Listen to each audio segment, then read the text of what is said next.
Good morning, afternoon, evening or night, whenever you're watching this, welcome. I'm stood in a small stream, downstream of a small village in the big wide landscape of North Yorkshire, and my plan for today is to wade up to the village, seeing what I can find of interest along the way, and then to walk further to a site that inspired me when I was taken there as a child, and is a site that I still enjoy seeing. I hope you'll enjoy it too.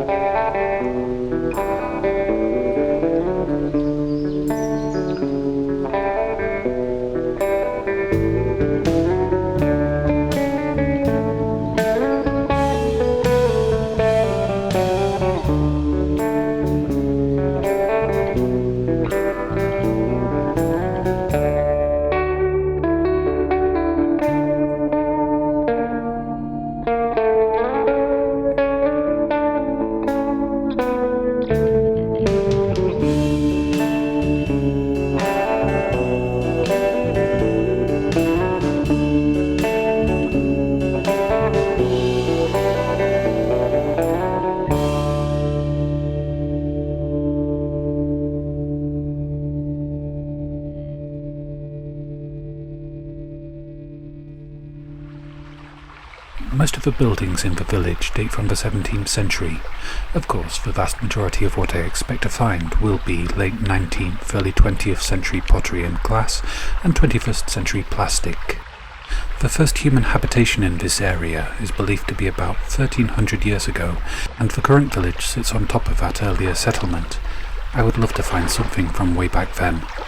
The top layer of land here is primarily limestone, dating from the Carboniferous era, so there's a possibility of some fossils too. We shall see.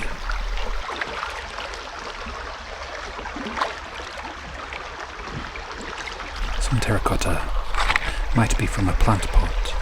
The darker stone on this beach is a bit of a surprise, Silurian era shale. It's common enough in the neighbouring valley, but not this one, at least not according to geological maps. Some transferware, a thatched roof and medieval looking structure. Don't think it's a local scene. Plain. And base of a bottle, probably a soft drink bottle, I think. Little shard of blue and white. I recognise this, have found the same pattern before, and this piece, if it cleans up well, could be made into jewellery. 40s, 50s bottle, I think.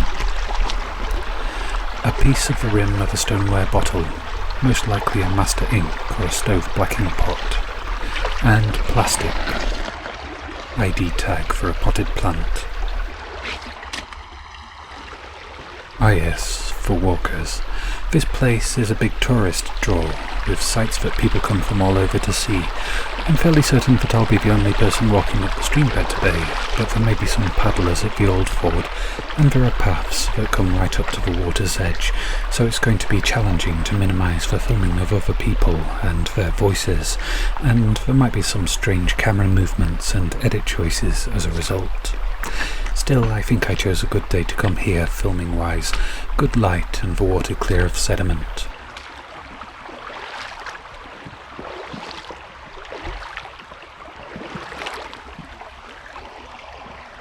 Edge of a willow pattern plate. And some salt-glazed stoneware.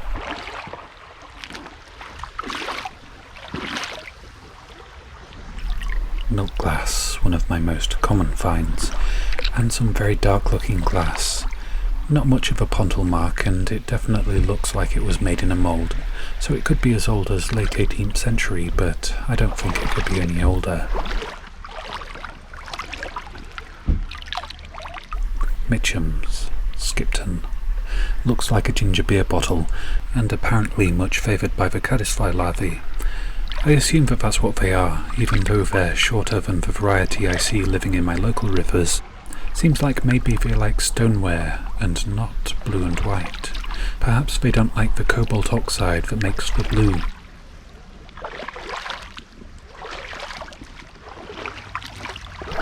First intact bottle of the day. Caught sight of a flash of blue and thought it might be a bead, but no, just sand and small fragments of shale. And the bottle does have some vintage to it, but it's as plain can be. it's a stick.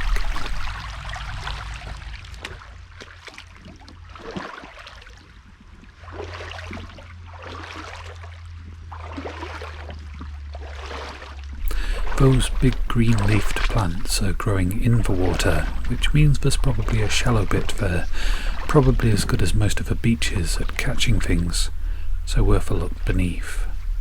I can see at least one shard of pottery, but purple flowers have caught my eye and are pulling me this way. Don't think I recognise them. Not surprising, I'm not much of a horticulturalist, and down by the water's edge, enjoying the damp and the semi-dark, a mushroom grotto. Again, it's not a variety I know, but I do enjoy seeing such clusters. I tried to grow mushrooms once upon a time. I wasn't any good at it. I have seen something hiding beneath the leaves. Can you see it?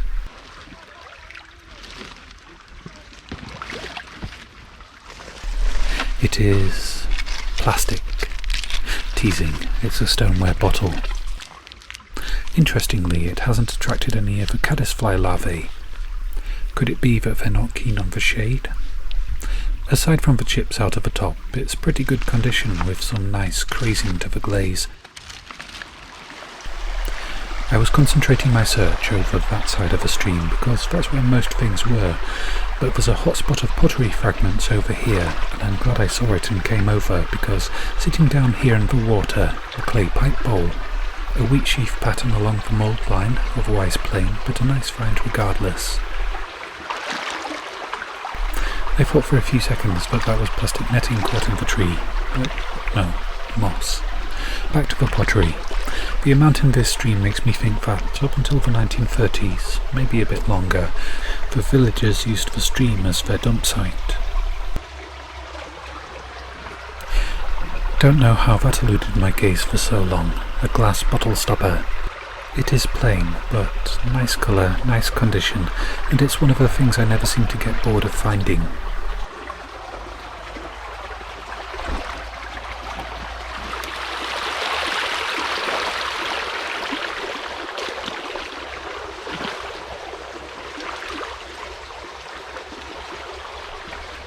This wall looks man-made, but the blocks are so roughly hewn it makes me think it could be very old.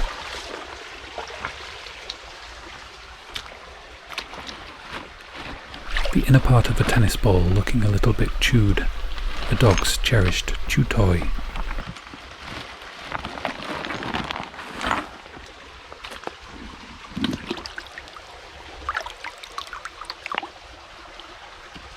Please do shout out if you see anything interesting.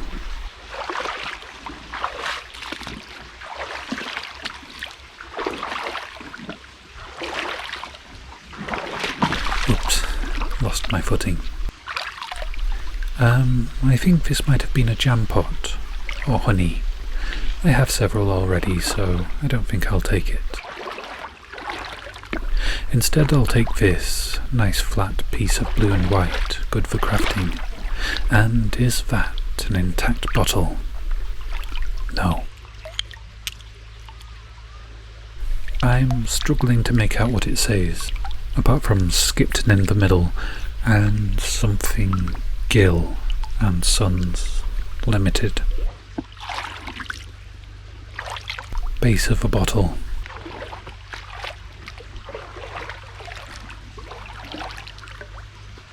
First bit of copper wire today.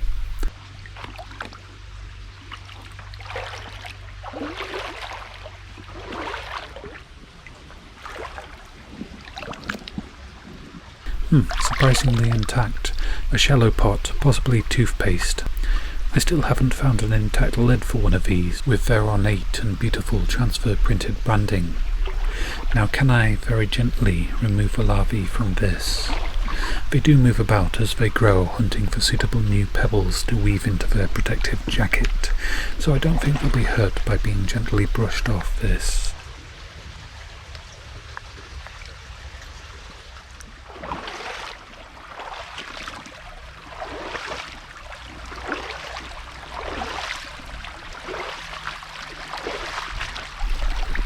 Bottle.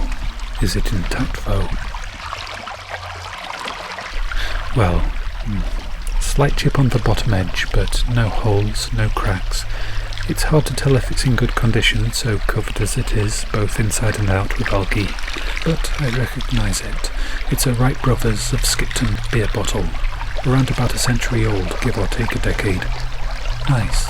I shall remove the larvae as gently as I can.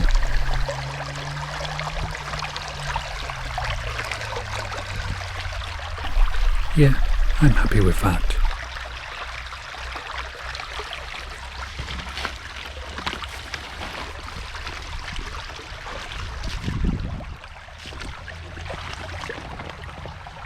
Nothing intact down there.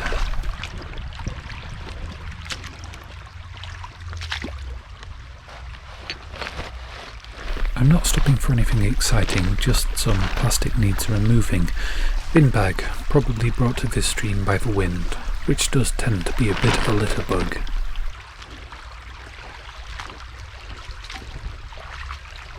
Some more of those purple flowers. The flower part really does look like a thistle, but the stalk and leaves, nothing like.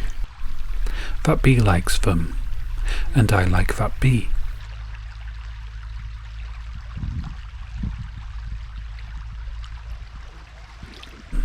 Part of a flagon. Thomas something of Skipton. Not really enough for me to want it.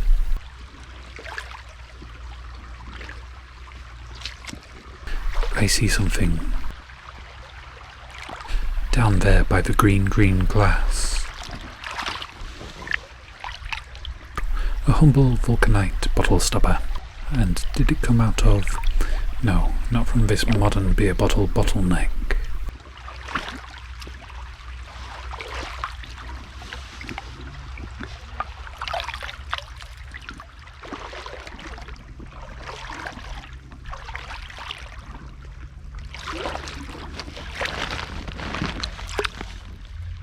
Handle off of a Victorian foot warmer and a swarm of larvae and some plastic.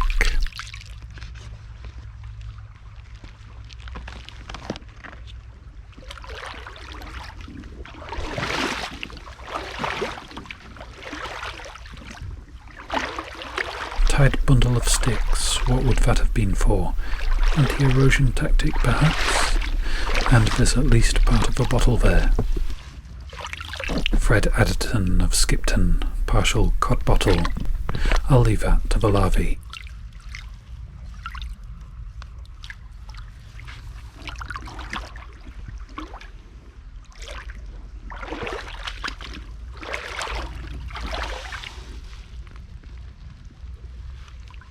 This is steel, I think. It looks to me like the housing for maybe a car headlight. Looks about right for a Mini Cooper headlight, and I do expect that I'm wrong. A bit of blue and white, and something glass down there. Well, I'm unsure what it was, a handle or a pull, or perhaps even an unusual bottle stopper. And I'm even more unsure about what I could do with it, other than putting it in a box against the possibility I might one day have a craft use for it. Any ideas? Sheep bone, I think. Some blue and white, a bit of a teacup, too curved to be of use to me. I see some brass. Okay, that's well buried. Not sure what it is beyond a thin circular thing of brass with fluted decoration. Ha! A shovel. Just what I need actually.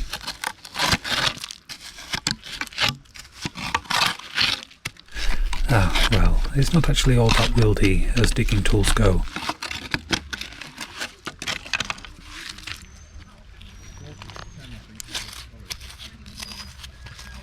That's interesting, it flares outwards, so not part of an old bedstead. Oops, broken it. It wasn't actually complete, it was worn away at the top. Then it narrows to a very small hole, big enough for a thin wire maybe, then outwards, down, and what's still buried flares out much further by what little of it I can feel. So, where's it got to? There it is. I think I'm going to have to go and get my bag, which is about 30 metres downstream and contains a Ninja Claw gardening tool. There's something round hiding under that half a brick. Oh, wow, that's a surprise. Quite a beautiful mother-of-pearl button. It looks almost as good as new, and certainly not like it's been in a stream for years. It might have come off a coat in one of the recent winters. Well, I'm back with the claw and I dug out the thing, and I think the mystery is resolved.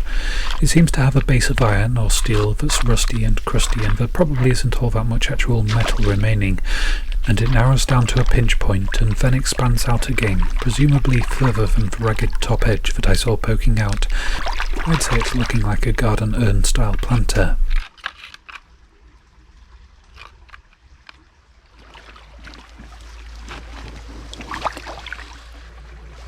Teal and white.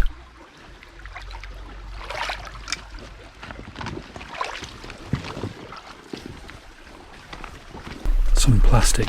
Have to put the bag down to get it.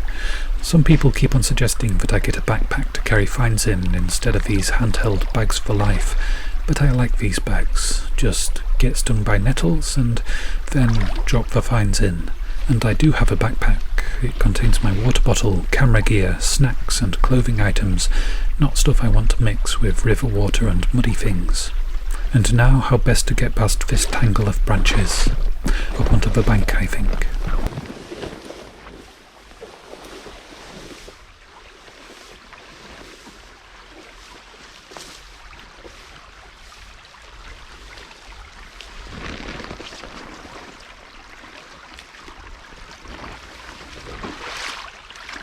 That was easy, but there's nothing much I can see to find in this little section before the next lot of branches.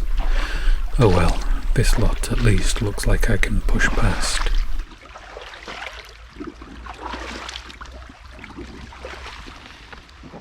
Pottery with words. Burgess and Ewan. Enough to say with reasonable certainty that this is part of a lid from an anchovy paste pot. Would be nice to find a whole one day. I think I found the bottom part of the pot before, several times, but never the more delicate lid. Something plastic, but not the usual. Looks like maybe a game. The stopwatch. Looking nothing like any of the stopwatches I ever saw in school. Perhaps, is it designed for invigilators of exams? There is a primary school in the village. Would they need something like this for exams? Anyway, mystery aside, I'll take it home and bin it.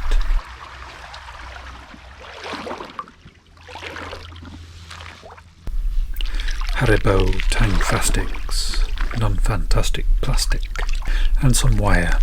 Steel wire, not much copper for me today. I think it's pool pottery. My grandparents had a full crockery set in this. I think my auntie has it now. I see something. First the plastic, and then the vulcanite bottle stopper.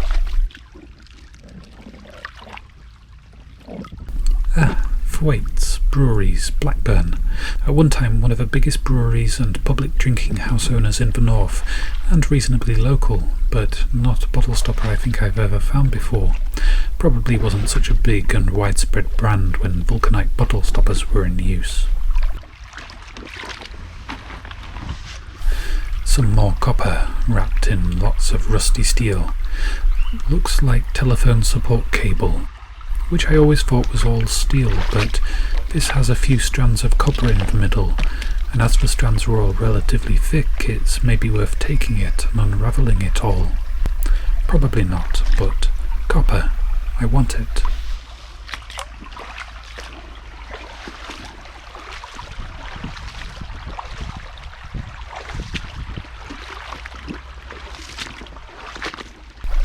Spoon, sitting down there in the water.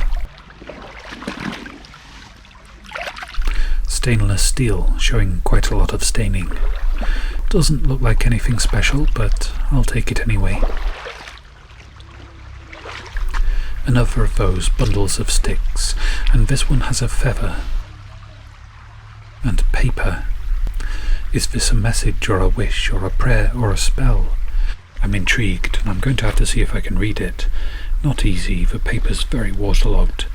Might be able to gently tease it open. It is going to need 2 hands.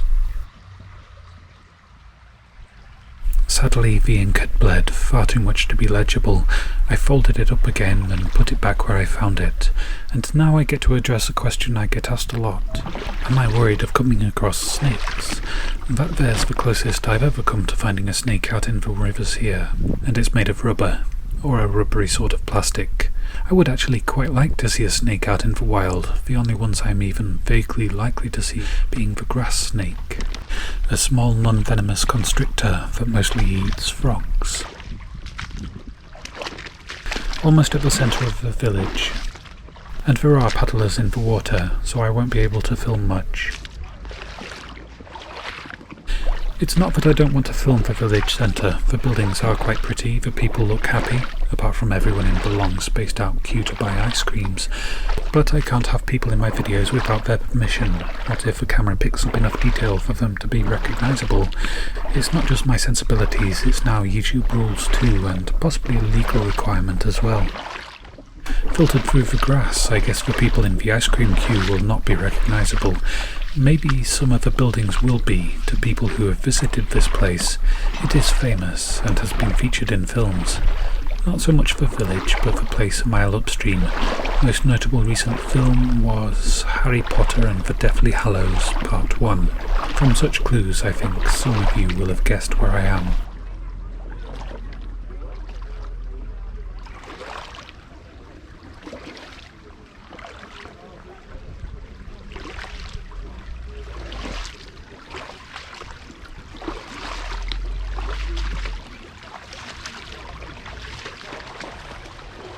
Had to wait my turn to film this bridge, which a few minutes ago was the photographic focus of a friendly group of Chinese tourists.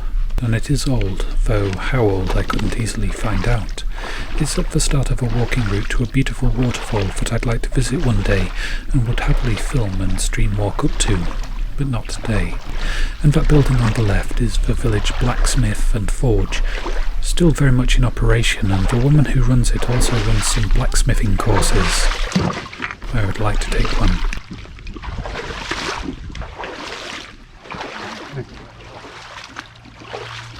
I have company, hopping up the rocks ahead of me, seems to be curious and having fun. Not sure what bird it is, but I like company like this.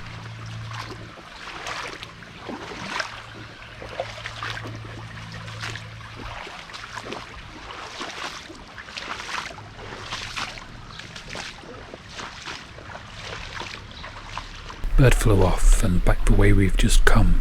It was nice while it lasted. And we're coming to the end of the stream walking portion of today for 2 reasons. An expectation of far fewer finds from that bridge onwards, and if I carry on I won't have the energy for the walk to come.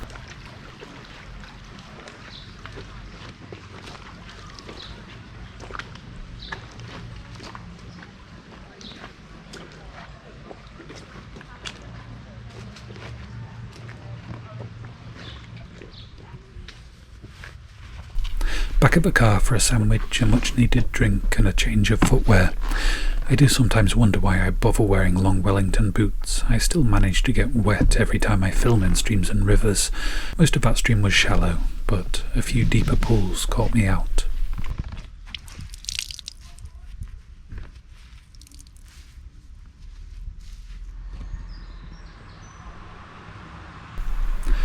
A small patch of woodland that I can walk through before heading out of the tree cover, up a road and over a field in the hot summer sun, and I'm relishing the shade, the trees and the birdsong, and of course I'm keeping an eye on the stream to see if I was right to get out where I did. Not sure if I'd get back in or not if I saw something appealing.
first brief glimpse. I'm going to do my best to minimise the number of people in shot and yet still hope to film some reasonably good shots. There are a lot of people here today, paddling in the water and picnicking on the hillside, climbing on cliff faces and walking like me. Quite understandable really, it is a beautiful spot and well worth a visit if you're in the area. I'm back in the stream because people on the path, and it's possible to rock hop past them.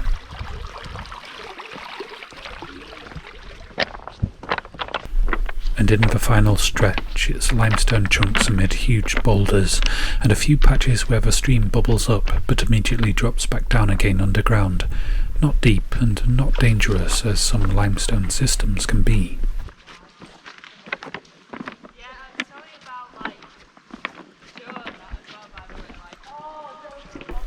And here we are, Malham Cove.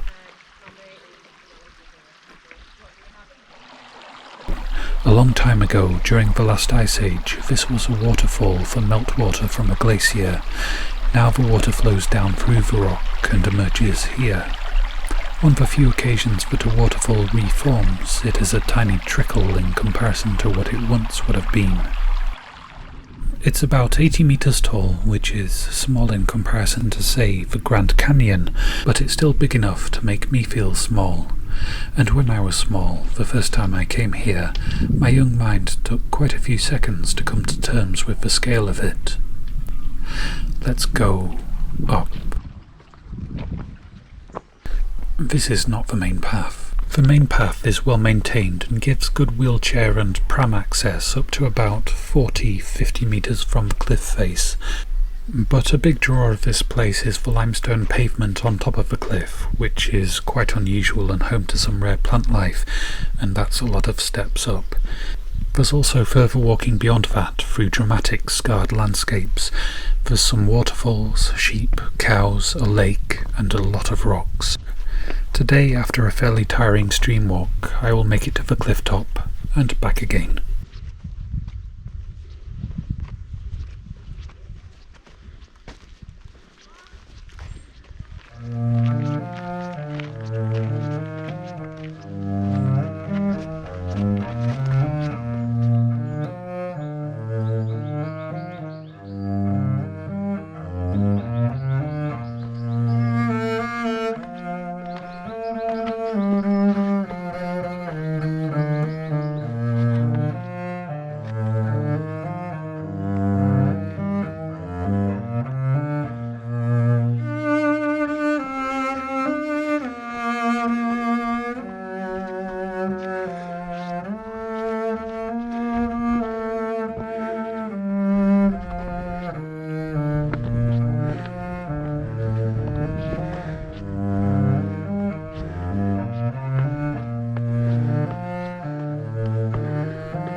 Think I'm out of shape, and about 70 of the 80 vertical meters up.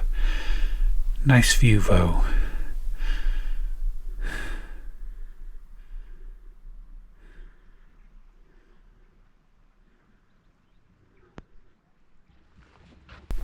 Onwards. The last bit does get a bit ragged and some of these rocks get very slippery when wet, but the main problem for me today is going to be the wind, which has probably been making itself heard through a lot of the footage so far, and now will really start to mess up the sound.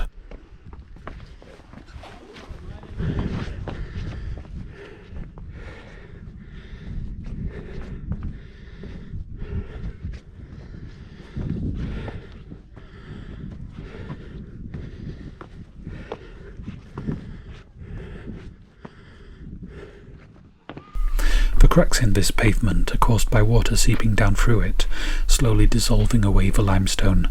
They're known as grikes and are home to a large number of different plants and ferns and insects, some of them very rare. I can't tell you what most of them are, even though I read the information board and it had the names of some of them, including these flowers. I just don't remember plant names easily, but I do very much enjoy being here. It's a very different environment to where I live, only 30 miles away, and stimulates my lifelong dreaming of much further away places, like the truly different environment that sits atop Mount Roraima in Venezuela, a place I would love to visit.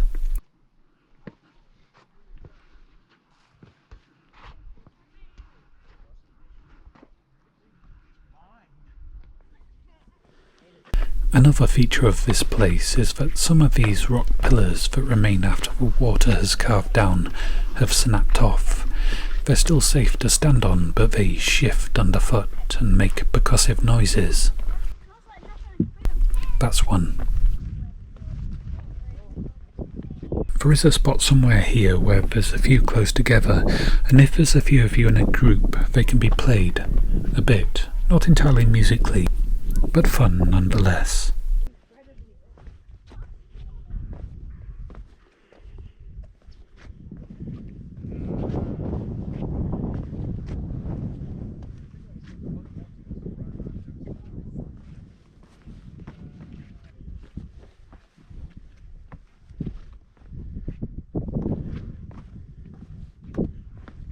On your right you will see a grassy spot, which is where Harry Potter and Hermione Granger pitched their tent for a night. In that scene, Harry figures out how to open the golden snitch. That's all the spoilers I'll give. In this visit I will probably get quite close to the cliff edge, but not in this video. It would trigger vertigo in a lot of people watching. If you would like to see the clip from up close, then let me know and I'll put it on the other channel.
That style of bridge is called a clapper bridge, deriving from the Anglo-Saxon word cleaca, meaning bridging the stepping stones, and its ancient design, though the online information on this particular one and its age is sparse.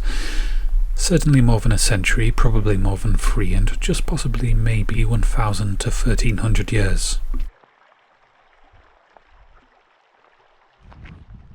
The light now is gorgeous, and the grass is starting to glow. This is my favourite light, and even my wobbly, tired camera work will probably look pretty.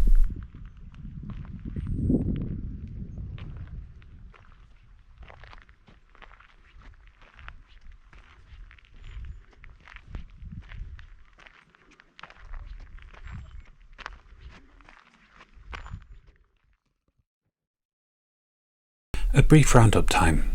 You may well wonder why I did things the way I did them, hiding the identity of the village I was stream walking into until the cliff beyond it. I didn't want to clickbait the title and kinda wanted it to be surprising that, well, that anyone would mudlark, streamwalk, whatever what I did can be called, below a very small rural village and tourist destination, and actually find old stuff.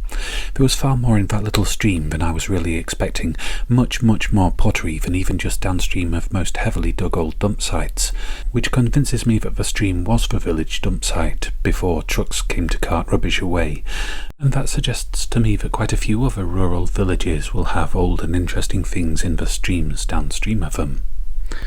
Most of these pieces of pottery I quite like. and will keep for craft projects. I do tend to keep all the pipe bowls I find. I don't really display them or use them in craft projects.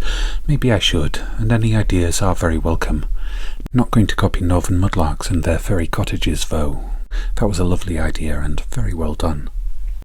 I found 3 vulcanite stoppers and 1 glass one. Didn't include film of finding them all because people wandered into frame. I was not surprised that I found an intact Chipham's paste pot. They'll outlive us all. But a blacking pot and a blob top bottle, I wasn't expecting those. Okay, the blacking pot has a few chips, and after cleaning the bottle isn't actually in great condition. It is quite scratched and scraped by being rolled around in the river. The snake, I like it. I'm going to keep it. The spoon was a surprise too, but not at the time.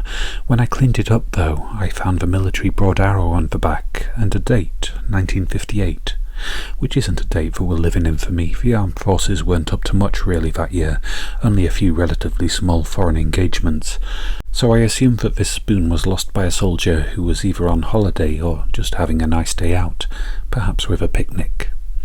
I think the brass thing was once a small and rather nice garden planter, which is a bit of a relief because I wondered partway through excavating it if it could be a crematory urn. Very glad that it was not that. A small amount of copper rounds out the finds, fuel for my forge. And now the thanks. Thank you for your patience. It's been a rough couple of months for me and I haven't managed to get many videos out, despite having a large stack of footage and finds. I do hope, but cannot actually promise, that usual service will be resumed soon. Thank you to everyone who's liked, disliked, commented on, shared my videos, and a very big thank you to the kind people who've donated through Cove. That money and all of the ad revenue and a bit more besides goes into buying fuel for outings, tools for craft videos that I am still very much working on and getting better at, and kit for filming. A big thank you to Elaine and Lexi Buckshee, I hope I pronounced that right, who kindly bought this selection of things that make working with epoxy resin easier and less messy. All of this will get used and hopefully used well, although my resin projects so far have not been the great successes I'd have liked them to be, though not as bad failures as they could have been either. Thank you so much, Elaine and Lexi. Another big thank you to Amy Luckhurst, who kindly bought me a book off my other Amazon wishlist, The Constant Rabbit by Jasper Fforde, who has written some strange and wonderful novels, and this one promises to be darker than his usual writing. I like a bit of dark. Thank you so much, Amy. I hope that you've enjoyed this video. If you have, and if you'd like to, then any show of appreciation is very much appreciated. I hope that you're all keeping safe and well, looking after yourself and loved ones as best you can. Thank you all very much for watching, and for now, goodbye.